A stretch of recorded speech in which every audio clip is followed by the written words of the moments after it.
On today's show, Wild Card Weekend is in the books. Dreams were crushed, legacies were tested, and the NFL playoff picture has been blown wide open. We're breaking down who survived, who folded under pressure, and which performances changed everything. And then there's Pittsburgh. After nearly 2 decades, longtime Steelers head coach Mike Tomlin parts ways with the franchise, a move nobody saw coming, except for us, maybe, and a few others. What does it mean for the Steelers? And more importantly, what's next for one of the most respected coaches in the league? Plus, with only 8 teams left standing, we look ahead at this weekend's matchups. Who's peaking at the perfect time? Who's skating on thin ice? And which game could rewrite the entire postseason narrative? But there's one story nobody's talking about yet. And by the end of this episode, you might see these playoffs very differently.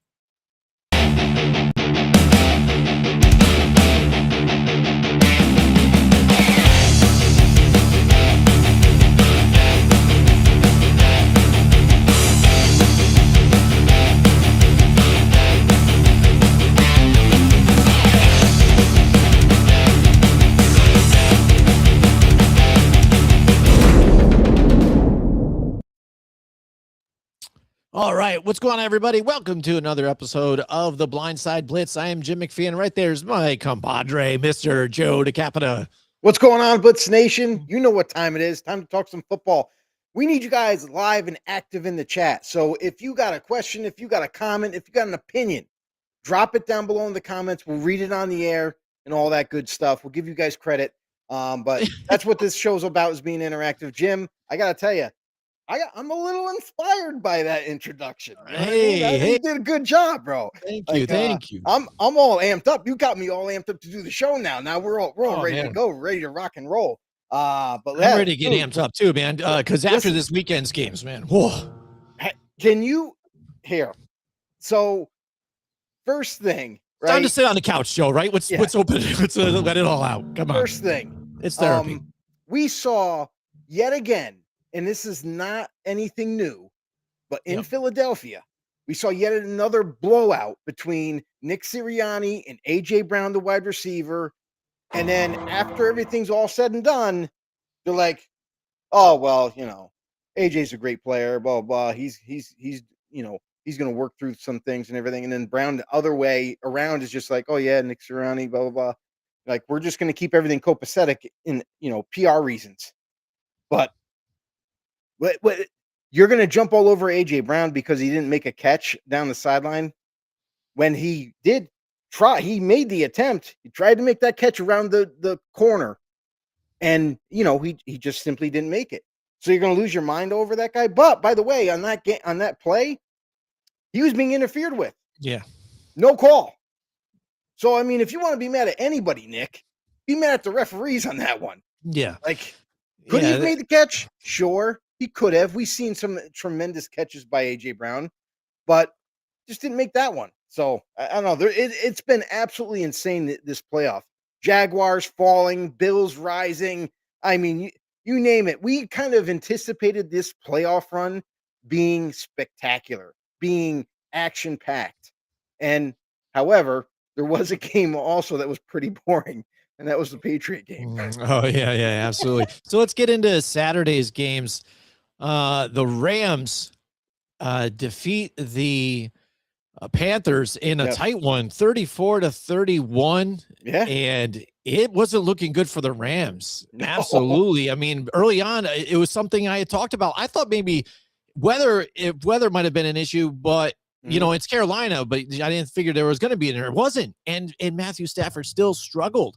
I mean, not very good early on, but then the Panthers, with their lack of being able to run the ball, which was impressive by the Rams defense and what they had done, they stuffed the Panthers run, and the Panthers averaged only 3.1 yards per carry in designed runs in that game, down from 4 for the regular season. So they're able to kind of do that and keep it a close game despite the miscues, despite the mistakes, the dropped passes by unlikely of receivers.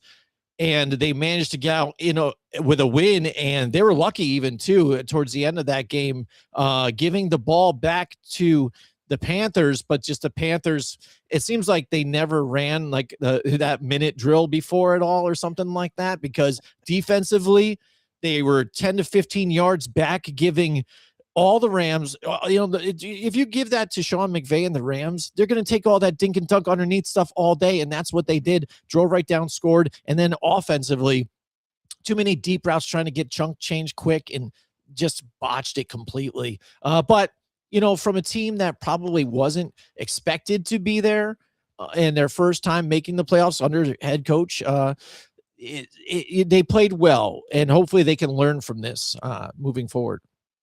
Yeah, you see two different types of players when it comes to Bryce Young.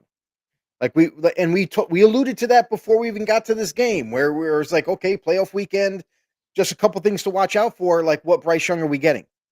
Are we getting the Bryce Young who's stole away some games from other teams that you're like, how did this happen? Bryce Young was playing well. When Bryce Young plays well, this team is a force to compete with. Defensively, we know how good they are. They're well coached. They're a young team overall, but that defense is so stingy. We saw it in the playoff matchup against the Rams. Another meeting against the Rams, and they were right there through thick and thin, doing whatever they needed to do. It's just offensively, you'd like to see more consistency from Bryce Young, and I know it drives Panthers fans crazy. And it was no exception for this playoff game. The only thing that I can say, and we've heard reports out of Carolina right now, is that they are going to exercise Bryce Young's 5th-year option. So they're going to give him one more year to say, okay, well, if you don't get any better or stay more consistent on your 5th year, you leave us no choice. It's time to go for a different quarterback. But from all indicators, it sounds like he's going to be there for at least another year with Carolina. And let's hope that they can build even more around him. Hopefully Bryce Young can snap out of it and be more consistent, though. Yeah, absolutely. So overall, I mean, early on, again, the Rams going up to a 14 lead, but then the turnovers, the Rams had 9 penalties and a blocked punt late too, as well, against Carolina, who really, like I said, they let them back into this. So moving forward for the Rams, they can't do that this weekend, or else they're going to get destroyed. So they were lucky that it was against a hungry young playoff team in the Panthers, who just took the division barely in a 3-way tie. So they got to really step up their game for this coming weekend. All right, so let's move on to the other game that was on Saturday, which after that one, it just made me sick again. This game, I was contemplating a lot of different things, just because watching the first half, you're like, all right, yeah, here go the Packers. They're, 21, points, right there. They're looking dominant.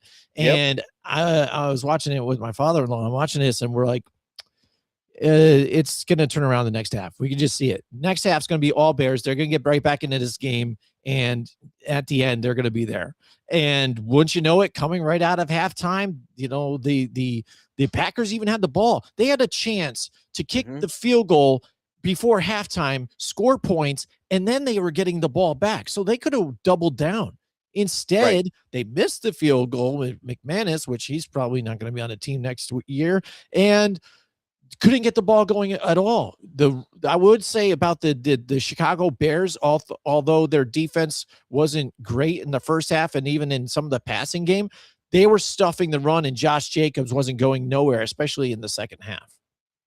Yeah, this game, like when we saw that score, the 21 points that Green Bay poured on, and it's like, okay, this is the Packer offense that we were hoping to see in the playoffs. We know that they struggled a little bit in the regular season, but maybe this is it. Maybe they're going to put their best foot forward and continue to step on the gas and pour it on in the second half. All I have to say is, this is yet again, this is not the first time this season, I should say, going into the regular season, the Packers have done this before. They get a big lead, and then for some strange reason in the second half, it all blows up in their face, and they end up losing the game. Whether it be a defensive issue, which, I'm sorry, but it is a defensive issue. Like when your offense is scoring 20, 30 points, and your defense isn't holding up their end of the bargain. It's not stopping the opponent. Like, what was going on there? So, for a lot of the people out there that are like, "Oh, Jeff Hafley, the D coordinator for Packers, getting head coaching interviews." Why? This guy, if you're going to bring him in to be your defensive-minded coach, that's what you want? You want a guy that gives it up in the end? Sorry. But for the Packers going forward, this goes to show you that Matt LaFleur, as much as many question marks that he's been ridiculed all season at times. And then sometimes when he coaches well and he calls a great game plan, everything goes right. So no one complains. But now here we are at a crossroads with Green Bay. Matt LaFleur has met with the GM, has met with leadership of the Green Bay Packers.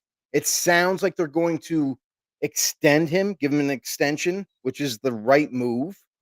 But I would say first order of business is firing that D coordinator and bringing someone else in. For the Bears, this is kind of something that teams that they faced all throughout the regular season, they've done this to. They've been in immense deficits in the first half of games, only to come back in the second half and chip away and chip away and chip away, and then boom, they get that last score at the end of the game to win the game. This is absolute resiliency from Ben Johnson's staff and him included. His coaching ability is through the roof. This dude is definitely he's a legit coach, and for future seasons moving forward. This is where the Bears struck gold. And you see the difference, especially offensively. You just see the massive difference from what they had beforehand to now. And then you team that up with the defense, which is already good. This team's going to be good for a long time. They're not going anywhere. So we'll see what happens, in the next round, see if they can still handle it. But what a game. It was a game of. It was a game where the Packers should have easily handled the Bears. But it was a great Caleb game. Williams was not ready. Yeah, I guess so. I mean, for playoff football, pretty cool. No, I get it. The drama was there, and I almost wanted to look up how many times this has happened in Amazon's history, especially this season. It seems like every game sucks for them early on, and then all of a sudden a phone call is made in and the game flips upside down, and then it's close in the last minute, and then it's over to give them one hell of a game again. So it's very weird that, again, we get another Amazon game the same exact way. So that's why I've kind of felt weird after that game. It was kind of too planned out to me, especially how the Bears played. And Caleb Williams, terrible. Absolutely sucked. And he wanted to yell at some of his other teammates and wide receivers. It was him. It wasn't them. It was him. If you got multiple people, they're all running the wrong routes, and you're the one guy complaining about it. It's not you. I think it's a you problem. And coming out of that game too, I really look at Ben Johnson. I think he's a real douchebag. I really can't stand him. I mean, it might work for the team and everything, and that's cool, but I think it might wear out pretty quickly too. Because how much can you just teach, like, oh, we hate this team and I hate this team and we're at war right now and we're gonna hate everybody and blah, blah, and this and blah, blah. Pretty soon people aren't always mad like that, dude. Like, what's your problem? You're such a douche, especially at the end of the game. Like, we can't just shake the hand of the other opponent, at the end of the game, say at least good, camaraderie here in good gamemanship. No, you get a quick shake and walk away and, talk smack about them again. Like you did in the last couple of weeks you played them. Like, come on, man, get out of here with that crap. It's stupid. But that being said, what? Some people like it. Some people love it. I think it's nature. I love the fact that he hates the Packers like you should. That's the rival. You should hate them. You should not want to shake hands.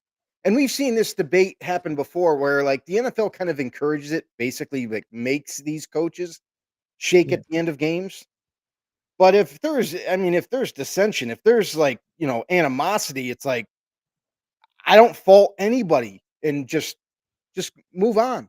Like, even in the college ranks, we've seen it before, where I've seen college coaches just walk off the field. They don't even go walk towards the middle of the field. So it's like we've kind of been And you could see it as bad sportsmanship, sure. Like you could say that, I guess, if that's part of your argument or whatnot, and everything. But I don't think it should be like a mandatory thing Yeah. where you have to shake hands every single time. Like, listen, good game, whatever. But again, like sometimes I mean, when you you know have me, Joe. I'm not a guy that just like, all right, let's everybody get, a participation trophy. It's not like that, but it's at least have some, gamemanship, along the whole thing. Say, hey, it was a well fought game, blah, blah. We come out of here. Not just like, yeah, see you later. Bye. yeah, but there's been a It's just, whole animosity thing between Matt it's one LaFleur and thing. Ben Johnson since he took over the Bears. Yeah. Like Yeah. there's been this hate growing between them, Yeah. That came up out of his own brain. which has actually been kind of like dusting off this rivalry and making it like a big deal once again. Yeah. So All right. We've got a couple comments from Williams in the house with us tonight. He says the field goal kicker didn't lose the game. The play calling did. Jacobs is the engine that keeps Jordan Love balanced. And once they went one-dimensional, Chicago shut it down. They stopped trying to run. Fail, hashtag fail. They gave the Bears extra possessions. Yeah, they stuffed the run completely. I think, again, when we talked about questions that need to be answered, I think Jordan Love answered the questions. He was poised under pressure, didn't create all the turnovers, threw a perfect game, just about 4 touchdowns, no INTs. I mean, he did what he could. He was getting pressured by an offensive line that also had another injury on top of it, too. Don't forget about that, what Green Bay's been dealing with, too, on top of it. Injuries throughout the season, too. So that's the factor. I'm not going to say it's an excuse. But again, they did shut down the run. That was key to what made the team one-dimensional as well. And then that's when they get those pass rushers that could just kind of pin their ears back and go after the quarterback. He said he's also with you. Don't help them up. You don't get chummy with them. And if you beat them, I'm gonna beat my ass in the game. I'm heading into the locker room to chew some ass, not shake this winner's hands. Now I win. Let's shake hands, and so I can rub it in your face. Man, yeah, I don't know. I don't agree with that, but that's fine. It is what it is. It's just like you guys see it this way. I see it another way. But also one highlight to that game too quick before we move on. Colston Loveland. How about that? One thing I think we did see in these playoffs too, in this last weekend, tight ends really showed out in big moments throughout all the games. It seemed like the quarterbacks really found their safety blanket in those tight ends, and Colston Loveland really made a big push here this year, and then also being a key player in that game too as well, getting open for Caleb Williams when he's trying to get rushed out of the pocket and trying to make some plays. There was Colston Loveland then bringing it down. So. All right, next, let's move on to how about the Bills and Jags, Joe? We're upstate New Yorkers. We got to talk about the Bills. I know Bills fans are up here. We're super hyped about it and going in. I know you and I were going in on the Jags, and the Jags had a chance again. I mean, I felt really strongly that the Jags had an opportunity. Trevor Lawrence had a turnover early in the game, but still made some plays with his feet. That once the Bills scored, the Jags just kind of came right back at him. It was just it was like two prize fighters just going back and forth, punching each other until the time pretty much ran out. But within that time frame, again, the Jags, on that one play, I get what they're trying to do, but I think Trevor Lawrence also had a deep corner route that was open in that route, and just throw that one. You're getting the big chunk. He was open, maybe even more, and he just goes for that. Hey, I'm just going to dunk it up the middle. Big tip, turnover, and the game is sealed up. And more heroics by Josh Allen, 273 passing yards. Only one touchdown pass here, 33 rushing yards and 2 rushing touchdowns, including that game winner for them. So he showed out for them when they needed it the most, but how far is going to go here in this playoffs? He has to show up. If he doesn't show out and play a great game, this team doesn't move on from this round.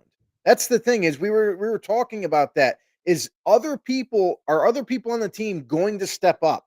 We've seen a couple of the wide receivers go down with injury. That kid Shavers, who was kind of like starting to come on. He goes down with an ACL injury, so he's not even going to be available, for the following round.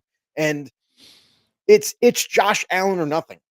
With Buffalo, it's Josh Allen. And we saw the Jaguars move the ball by running the football. We said that was a concern. Like many other people out there, it's not a secret. This is a problem. going forward. Like you can't keep relying on just Josh Allen to get you these wins. Like your defense has got to step up, especially against the run. They got to do something different. I don't know. Maybe you guys have to just kind of like add another player or two to just put them up in the box, or at least show that you're going to blitz or something like that, and then drop them back. You got to mix some things up to stop these runs.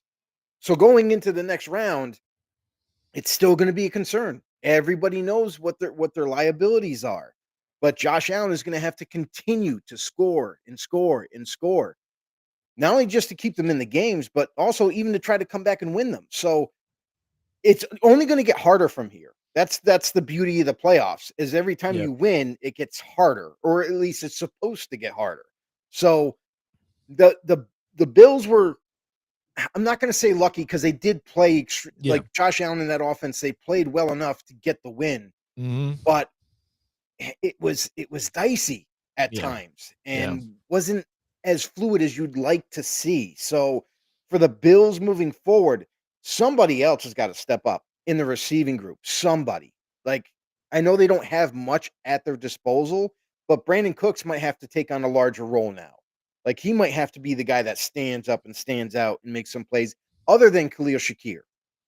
Because if anybody else goes down with an injury, I mean, I don't know how much of a passing offense you're going to have.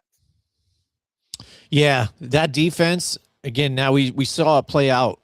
They cannot stop the runs. And Travis Etienne, between him and Tootin, 150 yards rushing against them, 154 yards rushing against that team. Plus, Parker Washington showed up again. That guy's really come on late too this season, setting them up for success next year. When you get Travis Hunter back, you get Parker Washington here. Now this receiving core looks really nice here with everybody all together to make another solid run here. Let's build off of this playoff run. We learned some things here in the playoffs, and now let's move on to next season. But this defense of the Bills, opportunistic. They gave up really big plays, but when it mattered most, had the turnovers in crucial times, especially at the end. Cole Bishop, getting that pick here on the tip when Tre'Davious White was just smothered all over the receiver here. I think it was Jacoby Myers, tipped it up, picked. It's over just like that. So that's good for this game. I know it was tight. He was all over him. Why throw it there? Right. And that's good enough for this game. But moving on now, again, you've got tougher competition moving forward in the Denver Broncos. Now it's time, because this defense here on this side, they're going to be trying to pick off, Josh Allen and try and stuff the run. The key factor here for the Bills in this game is they held the ball for 33 minutes and 49 seconds compared to the Jags, who only had it 26 minutes. So controlling it, keeping their defense off the field, just working it by the running game. That's the key for the Bills moving forward here, but it's going to be tough next weekend against the Broncos. Yeah, all I know is that the Bills defense thanks Josh Allen immensely, because that defense was getting tired. They were getting really fatigued. And if Josh Allen doesn't pull off that last, run down the field and score the points. Oh yeah. Yeah, I don't think that defense wanted to come back out. Absolutely. All right, Joe, you spoke upon it really quick early on with the issues with the Eagles. But let's dive into that game quick. The Eagles are knocked out. I'm excited about it, Joe. We got a year where we don't see the Chiefs or the Eagles. I mean, that's different for a little bit, but we've got some good matchups moving forward. The 49ers did what it took to get it done. It was a tough game. It was a prize fight too as well. That one went back and forth. And the 49ers come out on top here and topple the Eagles to now there's even questions what goes on, not just with the offensive coordinator situation, but AJ Brown again. A lot of people don't like Sirianni, but you're not going to fire a head coach that took you to the Super Bowl twice in the last 3 years. So, but we have seen him get rid of Doug Peterson though too before. So I think it'd take more than just a loss in the wild card round than to get rid of Sirianni. But it's obvious that something needs to be done for that offense. Yeah, and they keep pointing the finger at whatever OC is there. Like that's the weird thing is no one's pointing the finger at Nick. This is Nick's offense. He's the head coach. He can literally control what plays or set up plays or and game plan, help the offensive coordinator understand. Like we've seen this in Kansas City before. Andy Reid, anybody that is the OC for the Kansas City Chiefs, Andy Reid is dictating to them what they should be doing. It's not them by themselves. So like for Nick Sirianni and the Eagles, this is like their fourth OC they're gonna go through and point the blame at the offensive coordinator now. Every time there's an issue, we're going to point the blame in Philadelphia at the OC, not Nick. This is Nick's offense. What are we doing? Eventually, the crossroads got to come intersect here and be like, hey, wait, we keep firing these OCs, but the offense isn't getting any better. The offense just seems to struggle. Mm-hmm. Maybe Nick needs to take on those play calling duties and stand on 2 feet and just be like, hey, I'm going to take it on my chest. It's on me from now on.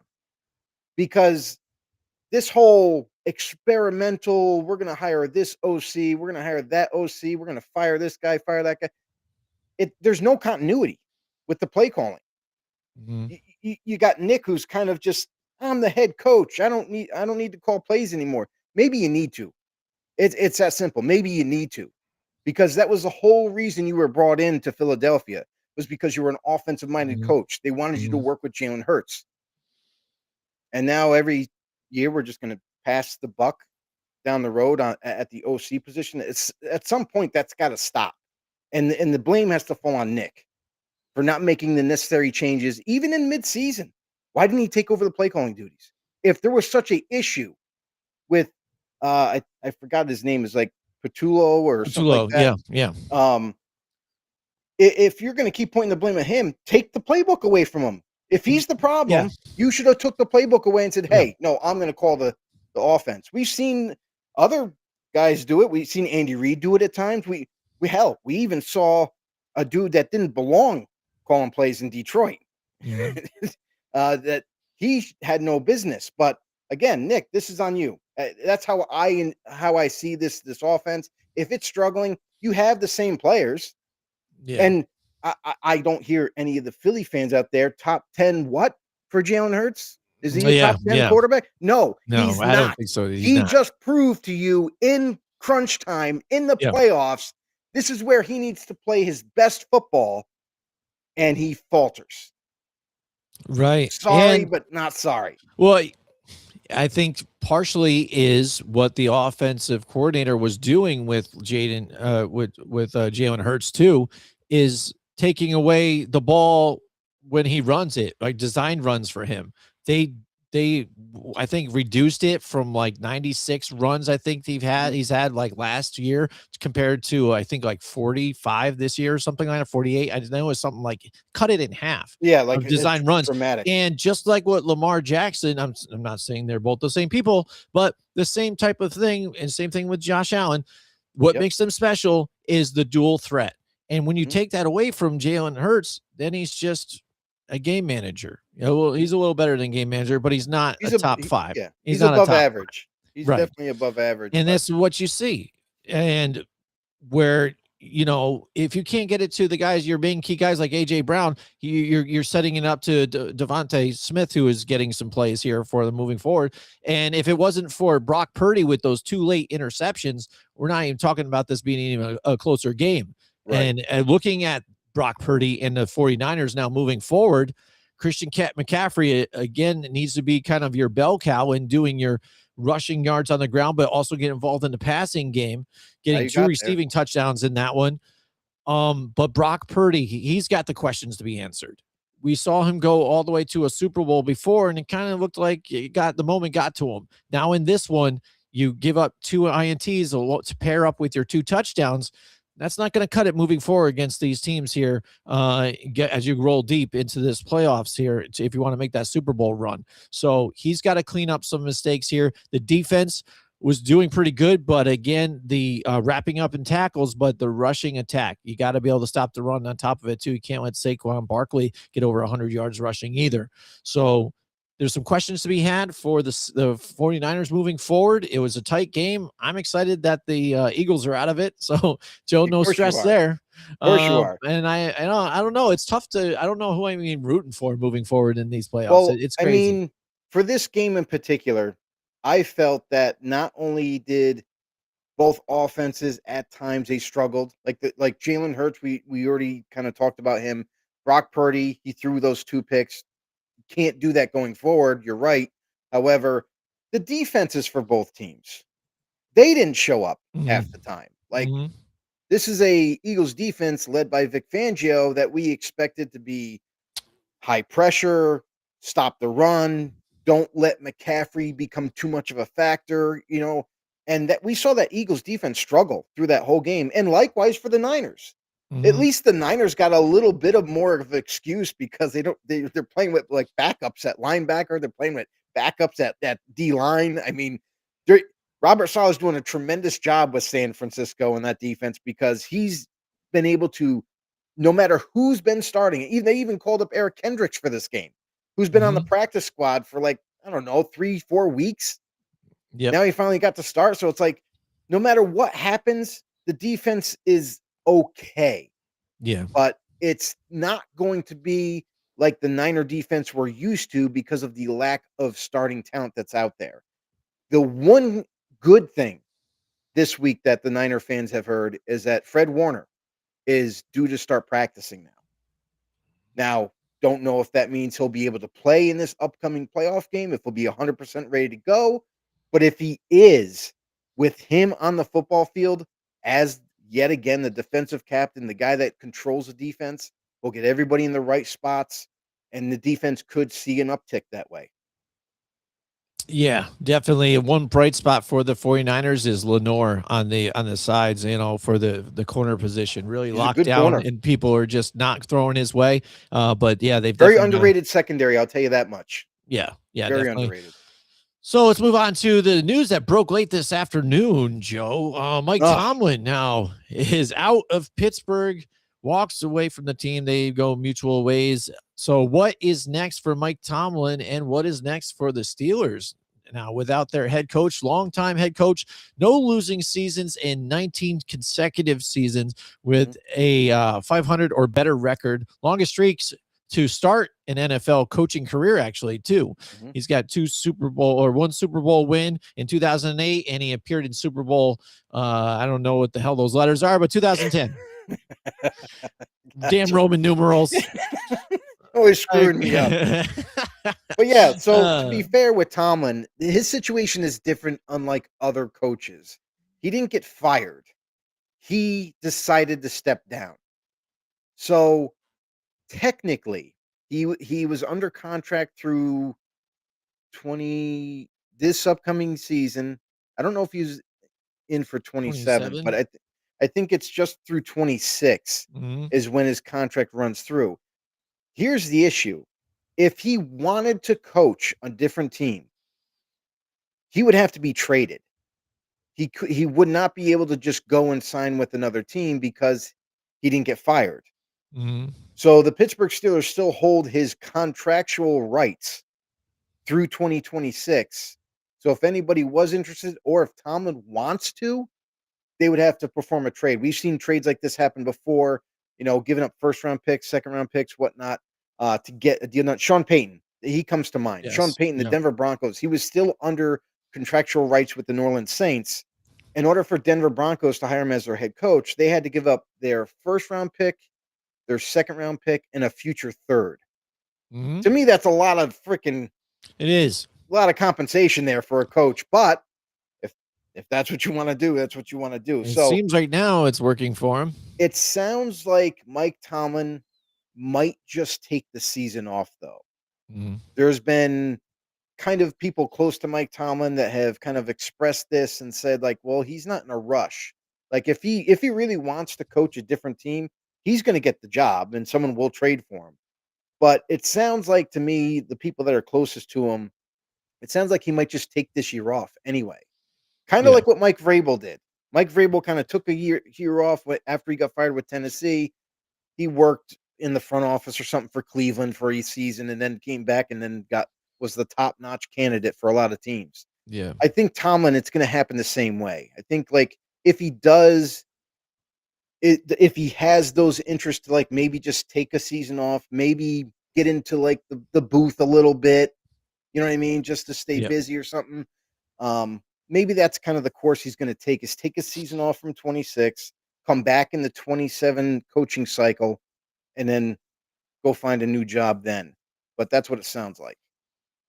Yeah, yeah, and go for it. He's been in this league for a very long time. Like we Mhm. talked about, 19 consecutive seasons, always winning. And a lot of coaches can't do that. So take a rest out and make your decisions. When the caliber of this head coach, Mike Tomlin, Yeah. and John Harbaugh are out there, I mean, they dictate what they want.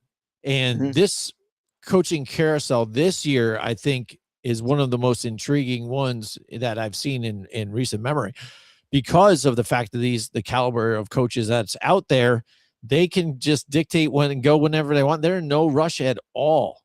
Mhm. They kind of Right. dictate the terms of, hey, Yeah. I'll go there if I'm doing this. I know we're already hearing things about what John Harbaugh is asking for.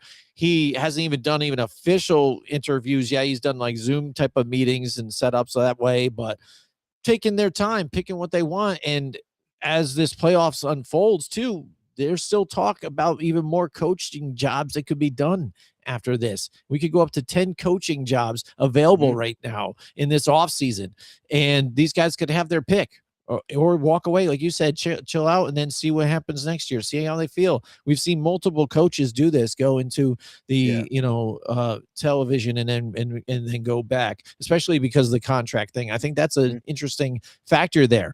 Where Yeah. would where would he want to go, and where do the Pittsburgh Steelers feel comfortable even trading him away to? You're not going to Well, it's see a them trade him away to any kind of contenders or anything well, like that, or we AFC yeah. teams. We know for sure that he's not going to Baltimore. Right. That's something we can rule out. He's not Mhm. going to Cleveland. We can rule all those AFC North teams that have head coaching vacancies. He ain't going there. I just can't see it. For Mike Tomlin, and people are kind of, some Steeler fans have been calling for this, to be honest. There's been kind of like the fan base is almost divided on this, where Mhm. some fans are very upset with him stepping down. But you got to understand, the team didn't fire him. Right. He decided he's had enough. He wants to take a break and reset, type of deal. And this is, on the other hand, the other fans that have wanted this for the last 3 years. It seems like they're elated. They're like, we needed a change. We need to reset this team. We need to rebuild and get better. Okay, that's fine. Now, when you look at why he resigned, there's a couple of factors here. There's a few of them. The way it looks like is that I feel like they had a meeting after the playoff loss and everything, and it was very is it probably most likely it's a cordial meeting. Nobody was upset with anybody. No one was pissed or anything. And they just talked out like, okay, what do you think? Like, do you want to stay longer? Like, who knows? Maybe there was contract talks or whatnot, or what is his future. And they got to a point where there's so much pressure in Pittsburgh now to perform.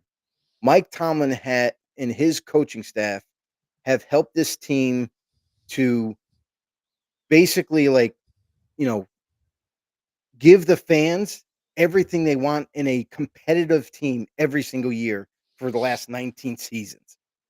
Now you're spoiled at this point if you're a fan Yeah. base, Oh right? yeah, So yeah. so what kind of led to all this, and I think this is it, part of it was pressure from the outside. Another part of it was not the fact of, like, yeah, he's had winning seasons and this, and that's great. It's tremendous. However, when you get to the postseason, you got to advance. And the Pittsburgh Steelers haven't won a playoff game since 2016. Mhm. And when you look at what they've been able to do, it's great for Tomlin and his resume and whatnot. But results are results. You need to win playoff games. And Yeah. because of this long several years pass by, your team is making the playoffs, but you keep losing. I feel like this kind of got to a point where both sides were like, you know what? I'm going to step down. You guys, I know I can feel it in the room. Like you guys seem Mhm. like you kind of want to go in a different direction, but you don't want to say it. So Yeah. I'm going to pull the plug and just say, hey, you know what? I'm out. Takes all the pressure off you guys. But in the end, is it right? Is it wrong? Or indifferent? I Right, and like I to hear think from part I'd like to hear from other Steeler fans out there. Drop down the comments down below. Are you for this? Are you against this? And give us your opinion. yeah, I think he noticed the, tread on the tires was getting low. I mean, the stars that they have are Mhm. aging. They're close to retiring. The free agents that they grabbed just to appease Aaron Rodgers, and then he's probably Right. walking away. So they have some good young talent right now, but it's going to take some other additions they need to make. And I don't know if he was willing to get back into kind of not a rebuild, but a Mhm. retool. And again, or get this talent going. Well, So, that's my one thing about this is it has to be a rebuild. It has to mm. be. If you're moving on from Tomlin, there's no more Oh, band-aids yeah. and bubble gum Yeah. and we're listen, this roster, they're getting a lot older. There's Right. guys that he brought in, Darius Slay, you know what I mean? They traded for Jalen Ramsey. They Yeah, moved just his getting position talent even. that they knew was already there, and the one problem, though, with this team is they haven't gotten new talent, and the one elephant in the room is they haven't gotten a franchise quarterback since Ben Roethlisberger. Right. That's so to do that, you need to get rid of Mike Tomlin or he's gonna walk away, and I feel like the next head coach for the Steelers is gotta be an offensive-minded guy or a guy that you trust and to believe to say, "Hey, listen, I'm gonna go to the GM and be like, this is what I'm looking for, and Mhm. this is our guy, moving forward. And it might not even be this year because we know, with what the Raiders, they're probably going Mendoza and what's going on. It's not really a strong quarterback class, Yeah, but not yeah. moving forward, who do they grab as the next free agent quarterback to fill the gap? You know, That's I do mean, they bring Mike problem. McDaniel over? Then who does he like? Is it even Kyler Murray to go over and wear the silver, the gold and black? I mean, what is it? But But this is that's gonna the be problem. happening, and this is the change moving forward, and I feel like it's gotta be an awesome offensive change. But this is the problem. If they do that route, they're doing the same thing they've been doing. They're gonna sign a quarterback yet again, and might that's what they might have to do, Well, they Jim, will but have to do that but unless you're gonna just, again, be terrible with Mason Rudolph at this but the point. thing is this is what you've been kind of trending to do anyway, is by signing a veteran, not drafting anyone, and I get it. This class is not strong. We understand that. But who knows?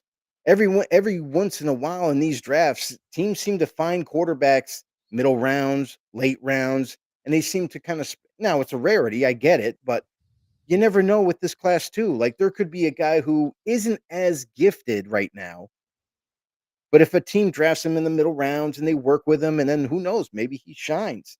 Think about this. They did draft Will Howard, who ended up getting injured this year, and he hasn't been back since. Now, that was a quarterback that they believe they could develop and maybe be the future for them. But we'll see. Can he come back from this injury? Is he in the is he in the sights of whoever gets hired to be a quarterback? Because that's the other thing too. They could have Mason Rudolph on here and Will Howard and Mhm. whoever they do hire comes in and be like, "I don't like that guy or that guy. I need someone else." Yeah, You know what yeah. I mean? So, there's a lot of big time decisions for Pittsburgh because you can't what they've been doing up to this point with Tomlin, you can't continue to do for the new coach. You have to rebuild this roster up. You have to now, don't get me wrong, they have some talent. They do. They got some young Mhm, talented offensive linemen. They got DK Metcalf who's still there, right? mhm, So, mhm, but now you need to find someone to get him the football. You need more wide receivers, not just one, mhm. and then you need to instill youth on the defensive side. Yeah. Yeah, that's mainly at the defensive side to get a little bit younger, and the thing is too with this team is Arthur Smith has his hands on all of this, a lot Right. of the team. Yeah. So, you hope that if you're Pittsburgh, you're not like, "All right, Tomlin's gone. Arthur, I like kind of what you've done here, blah, blah, Mhm. blah. You know, we were going to move you up because, again, Right, he brought in, you know, John O. Smith and some of these other guys ran his offense, that type of right. thing. And it really wasn't going anywhere. You're running by committee, you know, the best that you could here to get moving forward, and just Aaron Rodgers being limited, just get to the open guys, you know, and it didn't really work out for him. So Mhm. I don't feel it's a good idea for them to elevate Yes. Arthur Smith, seeing Yeah. though is he has had head coaching experience, but not very, you know, good experience. We're not So going there. I feel like if Tomlin's gone, you got to shut it down and you need to bring in the new guy to set his stamp on things. So Mhm. I think that's the way Absolutely. they should move. So we'll see what happens. It's a storied franchise, and you have that Yeah. team out here. You have the Giants out there. You have the Atlanta Mhm. Falcons, who are a great job too, you know, to pick up with Bijan Robinson and Drake London and all the stars that are on that team too as well. So I can't wait till the ball starts dropping on some of these, you know, teams and who chooses who. I mean, it's Yeah. going to be astronomical. We all know Something that we haven't seen.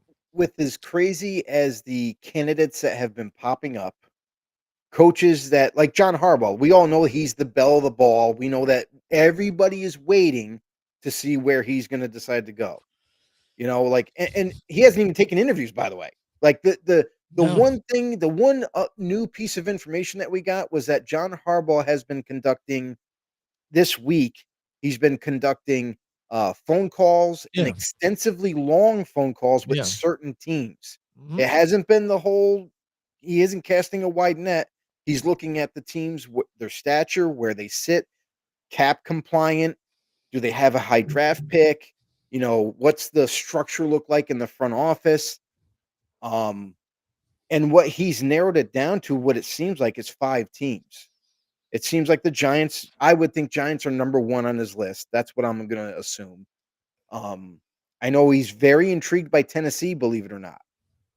You know, the Tennessee Titans are an intriguing team because I'm not comparing these teams, but I'm just saying it's similar how they're going about things. So, like, if you look at the Patriots, what they did 2 years ago, and you look at Tennessee, what they did this past offseason, it's kind of, almost like a mirror reflection of how they were building the team.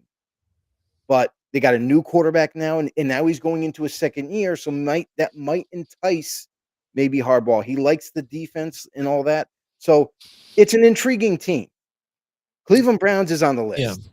Yeah. I don't I don't understand that one at all because I think they still have a question mark at quarterback. Yeah. They don't have that answer. They don't have things rare. I mean, I think Atlanta's a really nice spot too. I mean, if I'm a head coach, you know, to jump into that situation, I think you do Yeah. have a good situation there. You have But a lot of talent all around. that's the interesting thing. They're not on the list. Yeah, isn't it? What's That's being just weird. reported, I guess the Cardinals, believe it or not, are on the list, and Mhm. the Raiders, Mhm.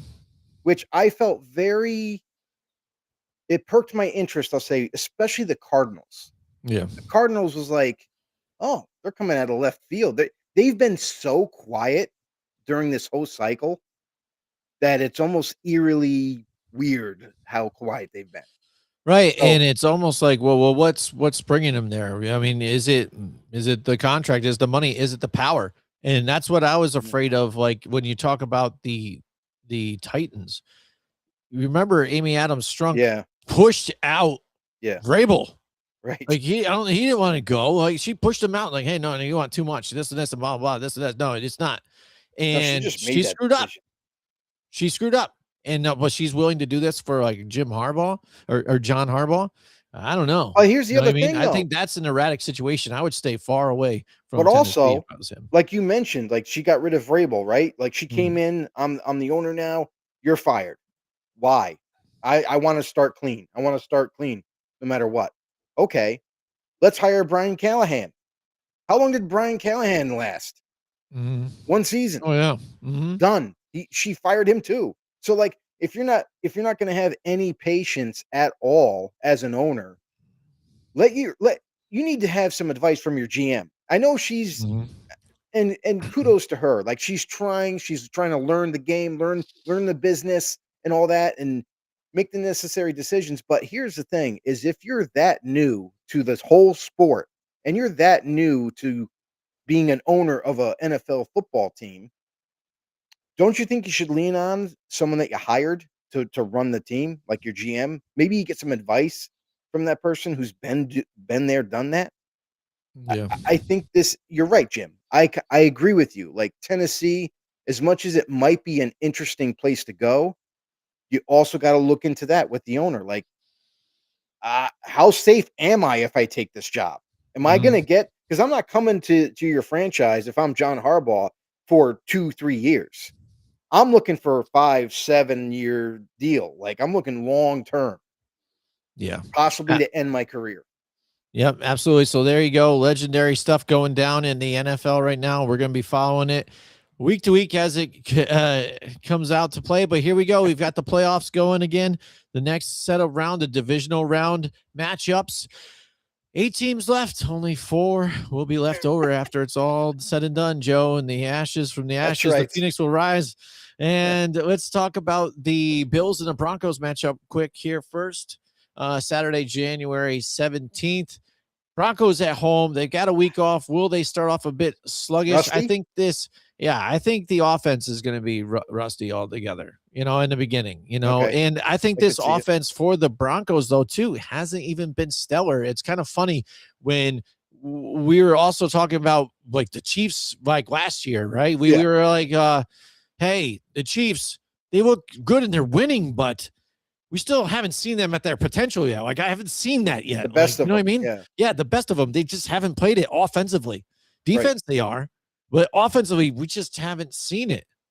And so for me at that particular time, they were like my scary team to watch going into the playoffs because Mhm. we haven't seen the best yet. And when we get it, watch out. And that's kind of reminds me about this Broncos team, better defense than what that Chiefs team was, but Yeah. something with the offense that could be better, especially under Sean Payton, but just hasn't really turned it on yet. And they're really reliant on that defense keeping them in the games and, kind of having some late game heroics to do it.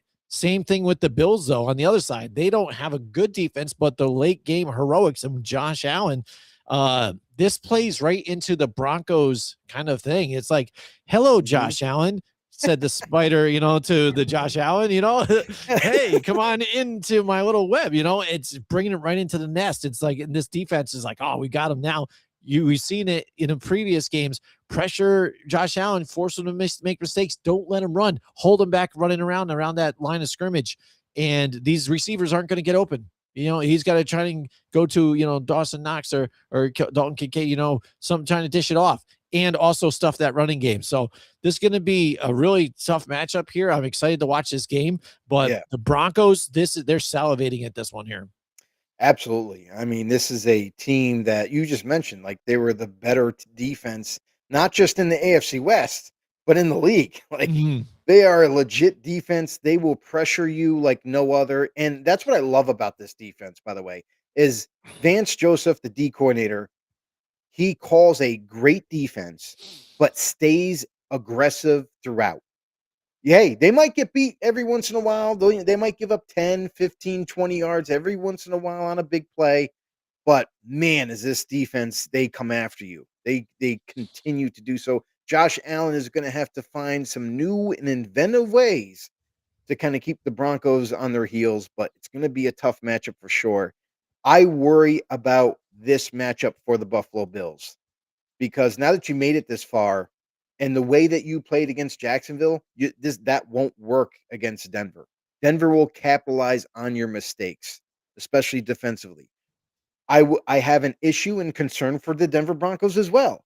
Like you just alluded to, Jim, the offense just hasn't taken over games. It hasn't blown anybody out or, make a statement of a game with their offense. And I've said it once and I'll say it again. I still believe that Sean Payton continues to call a safe game instead of opening it all up and let's go score as many points as possible. You see them run a lot early on in games, a Mm-hmm. lot. They Mm-hmm. try to run as much as possible without being too one dimensional. But then when it comes time, like, oh crap, we're down by 10. It's midway through the third. We gotta do something. It seems like a switch gets flipped, and Yeah. then all of a sudden the Denver Broncos offense looks a little different. looks like they're pushing the ball down the field all of a sudden. Oh, So yeah. one thing for the Broncos, I'll say this. Offensively, you have to come out aggressive. You can't keep playing this safe game that you've been up to this point. For the Bills, it can't just be Josh Allen, and your defense has to step up. It has to step up against the run because the Broncos are going to try to run the ball. If you allow them to, they're going to do is run the ball. So great matchup. I have concerns on both teams, but again, I still think it's going to be an excellent playoff game. Yeah, absolutely, Joe. And you kind of sparked something that reminded me even back at that Pittsburgh Steeler game this past weekend. I'm watching it, and my father-in-law, we're watching it together, and he's like, "Oh man, they're getting stuff here and this and this." I'm like, "Well, look what they're doing.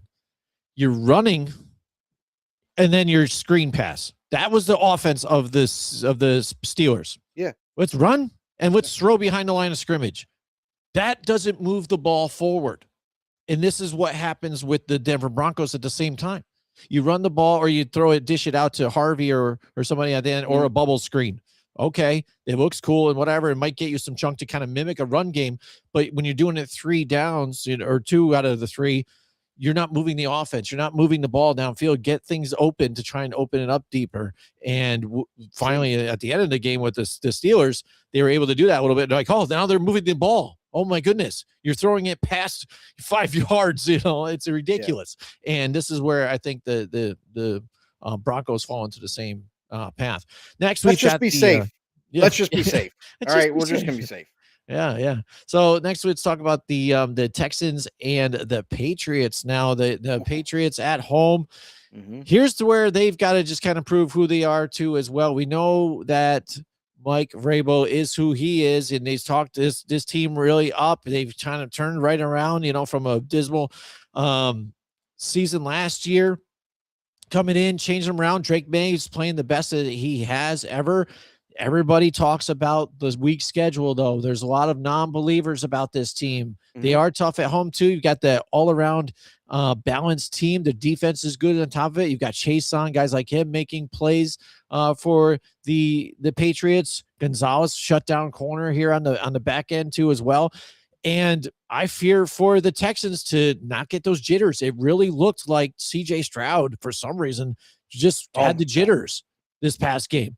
And we're watching the game on top of it too, and they had said, I remembered in the broadcast, like, oh, he can't see the center right or this, so he's shifting and this is his view. I'm like, what the frick? That just sounds like a fake excuse. Like, what can he see? And for me, I'm looking at it as he thinking the defense was coming quicker than it really was. So he was reacting quick to try and pull the ball up quicker instead of get a hold of it, drop, and then make your plays. It seemed like he tried to get out so fast that he wasn't really securing the football first. And then when he was even dropping back, getting crazy legs, throwing off balance, off his different odds feet. And that's not him. He's got to just sit in the pocket, feel comfortable, make some plays here. And he can't do that against this Patriots defense. What I saw from CJ Stroud is I didn't see jitters. I saw no focus. I saw him thinking he was prepared, but also not keeping his eyes on the ball. Every time he was in shotgun, and he turned the ball over twice this way, he wasn't looking at the ball to catch the ball. Yeah. Like, he wasn't watching the ball into his hands, then looking up at the field. You saw when he goes hut, he's looking already at the field. He's looking where his receivers are before the ball even gets to his hands. So that's what led to a couple of those fumbles, and then he throws a pick, and it was a disaster game. It was a worst case scenario for CJ Stroud. Just him. Because it was. You can't blame it was just him. Else but CJ on those. So, and he understands that. He was frustrated too during that game. You could tell. But I think that going into this week, you have to sharpen that focus immensely. You cannot be lazy. You cannot be, lackadaisical about these matchups. This is not the same as regular season. And for CJ Stroud, you're gonna have to see a tighter game from him going into New England. The one other thing that I'll say that will become a factor too is, yet again, you got a lot of these teams now that are visiting these fields in unfamiliar territory. Like the Texans down in Texas, like, yeah, it gets cold down there, but you're going into New England now. Who knows what the temperature is going to be? If they're lucky, it'll be around 40, 35, something like that. But if it gets to like really, really cold, sub below zero type temperatures, they could really affect this team. So this is why you play the game to get a higher seed, so you don't have to go to these matchups. But this matchup alone, the Patriots have been so rock solid up to this point.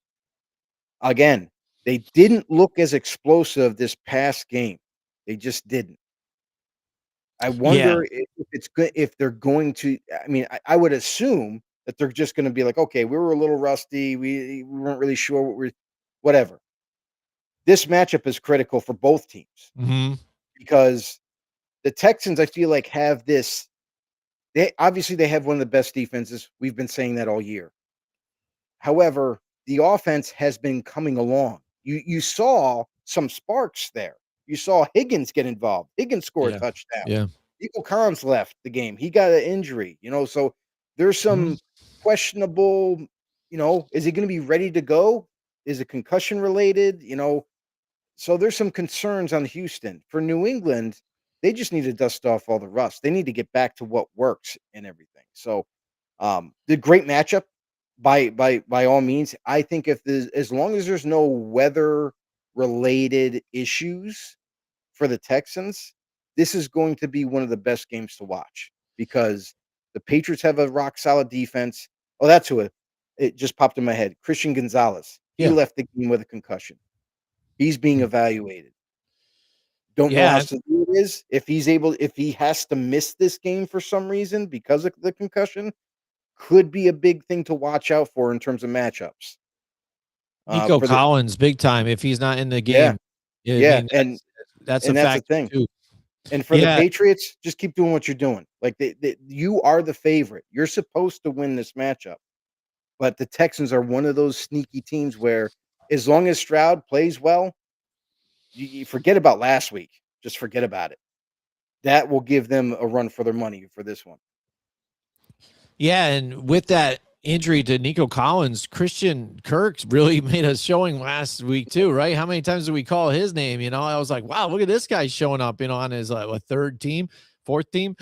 So step up when it matters in the playoffs, and that's what these teams got to do. Keys to the game for me is New England needs to effectively run the ball with Henderson or Ramondre Stevenson. You had a Ramondre Stevenson sighting last week, running like 128 yards, I think.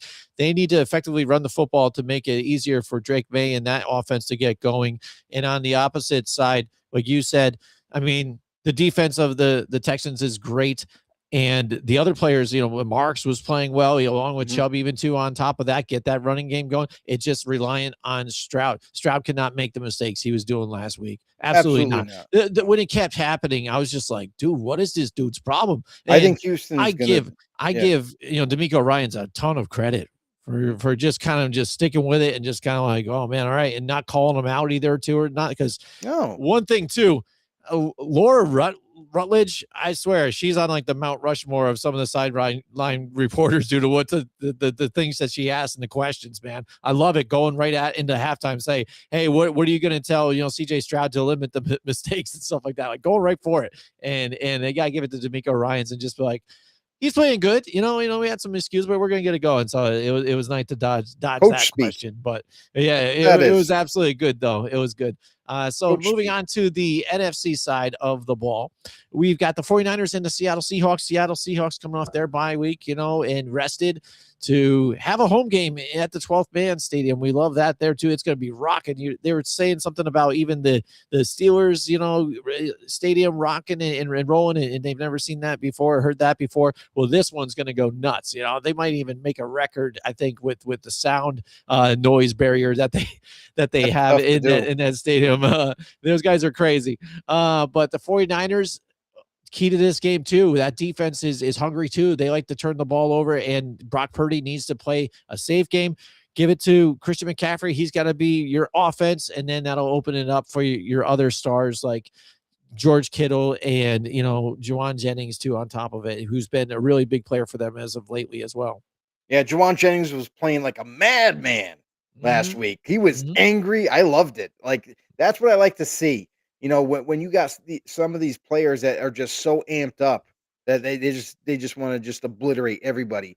Juwan Jennings was definitely one of the most physical wide receivers so far in the playoffs. Guy was after it. The Niners, again, we talked a little bit about them before with their defense, but the offense, like you mentioned, Jim, Brock Purdy, he can't make those decisions, or I should say, poor decision making, Mhm, and he can't mhm, make them going into this matchup. This is a Seattle Seahawks team that beat them in the regular season to hold the crown of number one seed. And now that they've gotten their rest and they're back again, you got to wonder with a lot of these bye weeks that these teams get, or I should say, the two teams that they get these bye weeks from, are they gonna be rusty when they have to play? You can practice all you want, you can do run through drills and whatnot, doesn't prepare you for live action. So, if Seattle can come in and play at a high level right away, they're gonna be the favorite to win this game. I mean, I I got nothing else to say, but this team has been playing crazy good defensively.